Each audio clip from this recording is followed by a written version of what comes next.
بسم اللہ الرحمن الرحیم۔ شروع اللہ کا نام لے کر جو بڑا مہربان نہایت رحم والا ہے۔ اے اہل اسلام، اب اللہ اور اس کے رسول کی طرف سے ان مشرکوں سے جن سے تم نے عہد کر رکھا تھا بیزاری اور جنگ کی تیاری ہے، سو مشرکو تم زمین میں 4 مہینے چل پھر لو اور جان رکھو کہ تم اللہ کو عاجز نہ کر سکو گے، اور یہ بھی کہ اللہ کافروں کو رسوا کرنے والا ہے۔ اور حج اکبر کے دن اللہ اور اس کے رسول کی طرف سے لوگوں کو آگاہ کیا جاتا ہے کہ اللہ مشرکوں سے بیزار ہے اور اس کا رسول بھی۔ اب اگر تم توبہ کر لو تو تمہارے حق میں بہتر ہے، اور اگر نہ مانو تو جان رکھو کہ تم اللہ کو ہرا نہیں سکو گے۔ اور اے پیغمبر، کافروں کو دکھ دینے والے عذاب کی خبر سنا دو۔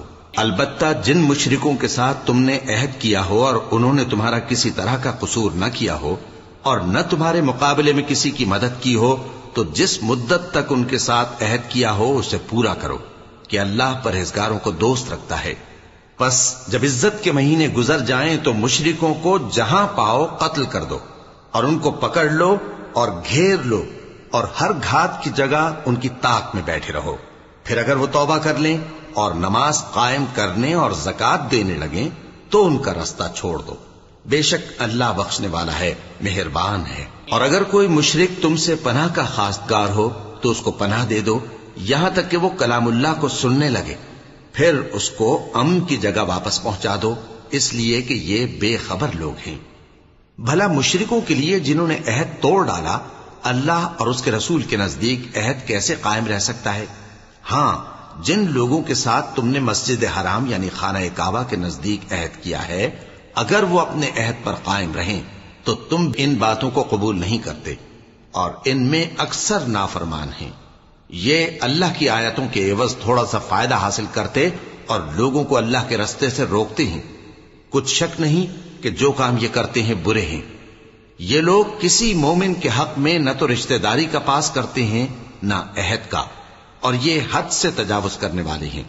اب اگر یہ توبہ کر لیں اور نماز پڑھنے اور زکوٰۃ دینے لگیں تو دین میں تمہارے بھائی ہیں، اور سمجھنے والے لوگوں کے لیے ہم اپنی آیتیں کھول کھول کر بیان کرتے ہیں۔ اور اگر عہد کرنے کے بعد اپنی قسموں کو توڑ ڈالیں اور تمہارے دین میں طعنہ زنی کرنے لگے تو ان کفر کے پیشواؤں سے جنگ کرو، ان کی قسموں کا کچھ اعتبار نہیں ہے، عجب نہیں کہ اپنی حرکات سے باز آ جائیں۔ بھلا تم ایسے لوگوں سے کیوں نہ لڑو جنہوں نے اپنی قسموں کو توڑ ڈالا اور پیغمبر کو وطن سے نکالنے کا ارادہ کر لیا، اور انہوں نے تم سے عہد شکنی کی ابتدا کی۔ کیا تم ایسے لوگوں سے ڈرتے ہو؟ سو ڈرنے کے لائق تو اللہ ہے اگر تم ایمان والے ہو۔ ان سے خوب لڑو، اللہ ان کو تمہارے ہاتھوں سے عذاب میں ڈالے گا اور انہیں رسوا کرے گا، اور تم کو ان پر غلبہ دے گا، اور مومن لوگوں کے سینوں کو شفا بخشے گا، اور ان کے دلوں سے غصہ دور کرے گا، اور اللہ جس پر چاہے گا توجہ فرمائے گا، اور اللہ سب کچھ جانتا ہے، حکمت والا ہے۔ کیا تم لوگ یہ خیال کرتے ہو کہ بے آزمائش چھوڑ دیے جاؤ گے؟ اور ابھی تو اللہ نے تم میں سے ایسے لوگوں کو پرکھا ہی نہیں جنہوں نے جہاد کیا، اور اللہ اور اس کے رسول اور مومنوں کے سوا کسی کو دلی دوست نہیں بنایا، اور اللہ تمہارے سب کاموں سے واقف ہے۔ مشرکوں کا کام نہیں کہ اللہ کی مسجدوں کو آباد کریں جبکہ وہ اپنے آپ پر کفر کی گواہی دے رہی ہوں۔ ان لوگوں کے سب اعمال بیکار ہیں اور وہ ہمیشہ دوزخ میں رہیں گے۔ اللہ کی مسجدوں کو تو وہ لوگ آباد کرتے ہیں جو اللہ پر اور روز قیامت پر ایمان لاتے اور نماز پڑھتے اور زکوٰۃ دیتے ہیں، اور اللہ کے سوا کسی سے نہیں ڈرتے۔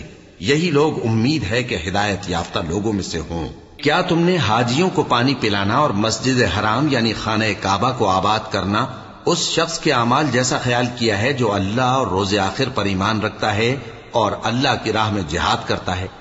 یہ لوگ اللہ کے نزدیک برابر نہیں ہیں، اور اللہ ظالم لوگوں کو ہدایت نہیں دیا کرتا۔ جو لوگ ایمان لائے اور وطن چھوڑ گئے اور اللہ کی راہ میں مال اور جان سے جہاد کرتے رہے، اللہ کے ہاں ان کے درجات بہت بڑے ہیں، اور وہی مراد کو پہنچنے والے ہیں۔ ان کا پروردگار ان کو اپنی رحمت کی اور خوشنودی کی اور بہشتوں کی خوشخبری دیتا ہے جن میں ان کے لیے ابدی نعمت ہے، اور وہ ان میں ہمیشہ ہمیشہ رہیں گے۔ کچھ شک نہیں کہ اللہ کے ہاں بڑا صلہ تیار ہے۔ اے اہل ایمان، اگر تمہارے ماں باپ اور بہن بھائی ایمان کے مقابل کفر کو پسند کریں تو ان سے دوستی نہ رکھو، اور جو ان سے دوستی رکھیں گے وہ ظالم ہیں۔ کہہ دو کہ اگر تمہارے باپ اور بیٹے اور بھائی اور بیویاں اور خاندان والے اور مال جو تم کماتے ہو اور تجارت جس میں مندی سے ڈرتے ہو اور مکانات جن کو پسند کرتے ہو اللہ اور اس کے رسول سے اور اللہ کی راہ میں جہاد کرنے سے تمہیں زیادہ عزیز ہوں تو ٹھہرے رہو یہاں تک کہ اللہ اپنا حکم یعنی عذاب بھیجے، اور اللہ نافرمان لوگوں کو ہدایت نہیں دیا کرتا۔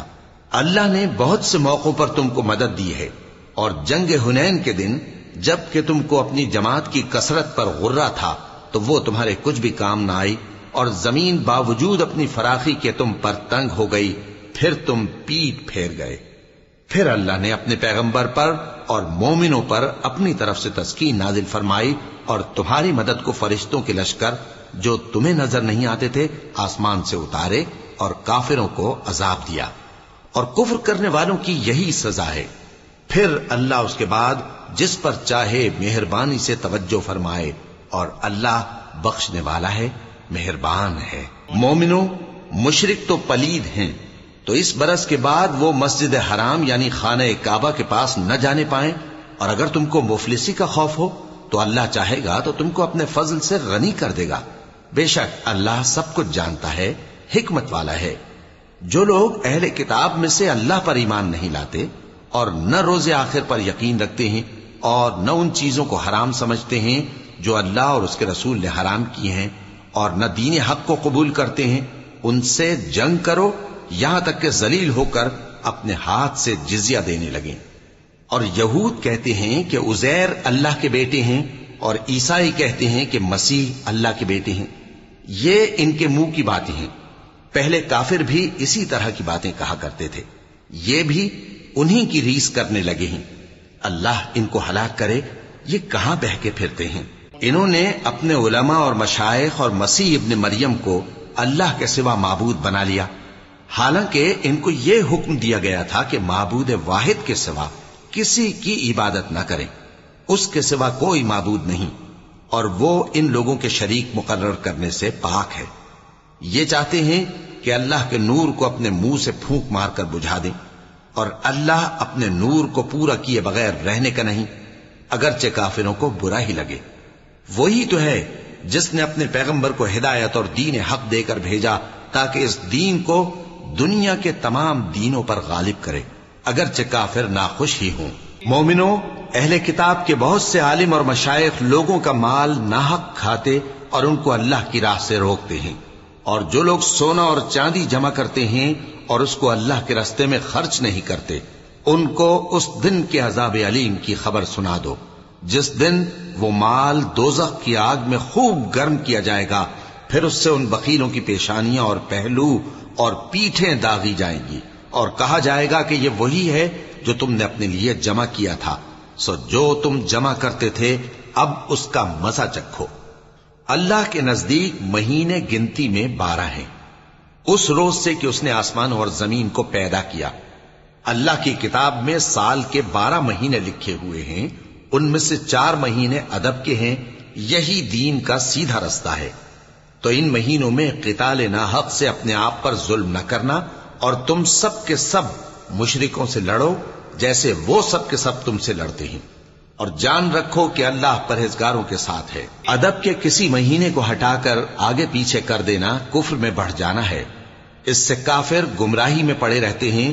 ایک سال تو اس کو حلال سمجھ لیتے ہیں اور دوسرے سال حرام، تاکہ ادب کے مہینوں کی جو اللہ نے مقرر کیے ہیں گنتی پوری کر لیں، اور جو اللہ نے منع کیا ہے اس کو جائز کر لیں۔ ان کے برے اعمال ان کو بھلے دکھائی دیتے ہیں، اور اللہ کافر لوگوں کو ہدایت نہیں دیا کرتا۔ مومنوں، تمہیں کیا ہوا ہے کہ جب تم سے کہا جاتا ہے کہ اللہ کی راہ میں جہاد کے لیے نکلو تو تم زمین سے چپکے جاتے ہو، یعنی گھروں سے نکلنا نہیں چاہتے؟ کیا تم آخرت کی نعمتوں کو چھوڑ کر دنیا کی زندگی پر خوش ہو بیٹھے ہو؟ سو دنیا کی زندگی کے فائدے تو آخرت کے مقابل بہت ہی کم ہے۔ اگر تم نہ نکلو گے تو اللہ تم کو بڑی تکلیف کا عذاب دے گا، اور تمہاری جگہ اور لوگ پیدا کر دے گا، اور تم اس کو کچھ نقصان نہ پہنچا سکو گے، اور اللہ ہر چیز پر قدرت رکھتا ہے۔ اگر تم پیغمبر کی مدد نہ کرو گے تو اللہ ان کا مددگار ہے۔ وہ وقت تم کو یاد ہوگا جب ان کو کافروں نے گھر سے نکال دیا۔ اس وقت دو ہی شخص تھے، جن میں ایک ابو بکر رضی اللہ تعالی عنہ تھے، دوسرے ہمارے پیغمبر صلی اللہ علیہ وآلہ وسلم۔ جب وہ دونوں غار ثور میں تھے، اس وقت پیغمبر اپنے رفیق کو تسلی دیتے تھے کہ غم نہ کرو، اللہ ہمارے ساتھ ہے۔ تو اللہ نے ان پر تسکین نازل فرمائی اور ان کو ایسے لشکروں سے مدد دی جو تم کو نظر نہیں آتے تھے، اور کافروں کی بات کو پست کر دیا۔ اور بات تو اللہ ہی کی بلند ہے، اور اللہ زبردست ہے، حکمت والا ہے۔ تم ہتھیار تھوڑے رکھتے ہو یا بہت، گھروں سے نکل آؤ اور اللہ کے رستے میں مال اور جان سے جہاد کرو، یہی تمہارے حق میں بہتر ہے، بشرطے کہ سمجھو۔ اگر مال غنیمت آسانی سے حاصل ہونے والا اور سفر بھی ہلکا ہوتا تو یہ تمہارے ساتھ شوق سے چل دیتے، لیکن مسافت ان کو دور دراز نظر آئی تو عذر کریں گے، اور اللہ کی قسمیں کھائیں گے کہ اگر ہم طاقت رکھتے تو آپ کے ساتھ ضرور نکل پڑتے۔ یہ اس طرح اپنے آپ کو ہلاک کر رہے ہیں، اور اللہ جانتا ہے کہ یہ جھوٹے ہیں۔ اللہ تمہیں معاف کرے۔ تم نے پیشتر اس کے کہ تم پر وہ لوگ بھی ظاہر ہو جاتے جو سچے ہیں، اور وہ بھی تمہیں معلوم ہو جاتے جو جھوٹے ہیں۔ ان کو اجازت کیوں دی؟ جو لوگ اللہ پر اور روز آخر پر ایمان رکھتے ہیں وہ تو تم سے اجازت نہیں مانگتے کہ پیچھے رہ جائیں، بلکہ چاہتے ہیں کہ اپنے مال اور جان سے جہاد کریں، اور اللہ پرہیزگاروں سے واقف ہے۔ اجازت وہی لوگ مانگتے ہیں جو اللہ پر اور روز آخر پر ایمان نہیں رکھتے اور ان کے دل شک میں پڑے ہوئے ہیں، سو وہ اپنے شک میں ڈاواں ڈول ہو رہی ہیں۔ اور اگر وہ نکلنے کا ارادہ کرتے تو اس کے لیے سامان تیار کرتے، لیکن اللہ نے ان کا اٹھنا اور نکلنا پسند ہی نہ کیا تو ان کو ہلنے جلنے ہی نہ دیا، اور ان سے کہہ دیا گیا کہ جہاں معذور بیٹھے ہیں تم بھی ان کے ساتھ بیٹھے رہو۔ اگر وہ تم میں شامل ہو کر نکل بھی کھڑے ہوتے تو تمہارے درمیان شرارت کرتے اور تم میں فساد ڈلوانے کی غرض سے دوڑے دوڑے پھرتے، اور تم میں ان کے جاسوس بھی ہیں، اور اللہ ظالموں کو خوب جانتا ہے۔ یہ پہلے بھی طالب فساد رہے ہیں اور بہت سی باتوں میں تمہارے لیے الٹ پھیر کرتے رہے ہیں، یہاں تک کہ حق آ پہنچا اور اللہ کا حکم غالب ہوا، اور وہ برا مانتے ہی رہ گئے۔ اور ان میں کوئی ایسا بھی ہے جو کہتا ہے کہ مجھے تو اجازت ہی دیجئے اور آفت میں نہ ڈالیے۔ دیکھو یہ آفت میں پڑ گئے ہیں، اور دوزخ سب کافروں کو گھیرے ہوئے ہے۔ اے پیغمبر، اگر تم کو آسائش حاصل ہوتی ہے تو ان کو بری لگتی ہے، اور اگر تم پر کوئی مشکل آ پڑتی ہے تو کہتے ہیں کہ ہم نے اپنا کام پہلے ہی درست کر لیا تھا، اور خوشیاں مناتے لوٹ جاتے ہیں۔ کہہ دو کہ ہم کو کوئی مصیبت نہیں پہنچ سکتی بجز اس کے جو اللہ نے ہمارے لیے لکھ دی ہو، وہی ہمارا کارساز ہے، اور مومنوں کو تو اللہ ہی پر بھروسہ رکھنا چاہیے۔ کہہ دو کہ تم ہمارے حق میں دو بھلائیوں میں سے ایک کے منتظر ہو، اور ہم تمہارے حق میں اس بات کے منتظر ہیں کہ اللہ یا تو اپنے پاس سے تم پر کوئی عذاب نازل کرے یا ہمارے ہاتھوں سے تمہیں عذاب دلوائے، سو تم بھی انتظار کرو، ہم بھی تمہارے ساتھ انتظار کرتے ہیں۔ کہہ دو کہ تم مال خوشی سے خرچ کرو یا ناخوشی سے، تم سے ہرگز قبول نہیں کیا جائے گا، تم نافرمان لوگ ہو، اور ان کے خرچ کیے ہوئے مالوں کے قبول ہونے سے کوئی چیز مانے نہیں ہوتی سوائے اس کے کہ انہوں نے اللہ سے اور اس کے رسول سے کفر کیا، اور نماز کو آتے ہیں تو سست و کاہل ہو کر، اور خرچ کرتے ہیں تو ناخوشی سے۔ بس تم ان کے مال اور اولاد سے تعجب نہ کرنا، اللہ چاہتا ہے کہ ان چیزوں سے دنیا کی زندگی میں ان کو عذاب دے، اور جب ان کی جان نکلے تو اس وقت بھی یہ کافر ہی ہوں، اور اللہ کی قسمیں کھاتے ہیں کہ وہ تمہیں میں سے ہیں، حالانکہ وہ تم میں سے نہیں ہیں۔ اصل یہ ہے کہ وہ ڈرپوک لوگ ہیں۔ اگر ان کو کوئی بچاؤ کی جگہ جیسے قلعہ یا غار یا زمین کے اندر گھسنے کی جگہ مل جائے تو اسی طرف رسیاں توڑاتے ہوئے بھاگ جائیں، اور ان میں بعض ایسے بھی ہیں کہ تقسیم صدقات میں تم پر تانا زنی کرتے ہیں۔ اب اگر ان کو اس میں سے خاطر خواہ مل جائے تو خوش رہیں، اور اگر اس قدر نہ ملے تو جھٹ خفا ہو جائیں۔ اور اگر وہ اس پر خوش رہتے جو اللہ اور اس کے رسول نے ان کو دیا تھا، اور کہتے کہ ہمیں اللہ کافی ہے، اور اللہ اپنے فضل سے اور اس کے پیغمبر اپنی مہربانی سے ہمیں پھر دے دیں گے، اور ہمیں تو اللہ ہی کی رضا مطلوب ہے تو ان کے حق میں بہتر ہوتا۔ صدقات یعنی زکوٰۃ و خیرات تو مفلسوں اور ناداروں اور کارکنان صدقات کا حق ہے، اور ان لوگوں کا جن کے دل جیتنا منظور ہے، اور غلاموں کے آزاد کرانے میں، اور قرض داروں کے قرض ادا کرنے میں، اور اللہ کی راہ میں اور مسافروں کی مدد میں بھی یہ مال خرچ کرنا چاہیے۔ یہ مصارف اللہ کی طرف سے مقرر کر دیے گئے ہیں، اور اللہ جاننے والا ہے، حکمت والا ہے۔ اور ان میں بعض ایسے ہیں جو پیغمبر کو ایذا دیتے ہیں اور کہتے ہیں کہ یہ شخص نرا کان ہے۔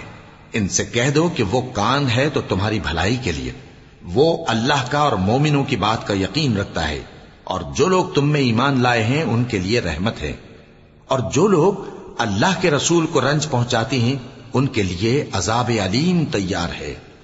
مومنوں، یہ لوگ تمہارے سامنے اللہ کی قسمیں کھاتے ہیں تاکہ تم کو خوش کر دیں، حالانکہ اگر یہ دل سے مومن ہوتے تو اللہ اور اس کے پیغمبر اس بات کے زیادہ حقدار ہیں۔ بسم اللہ الرحمن الرحیم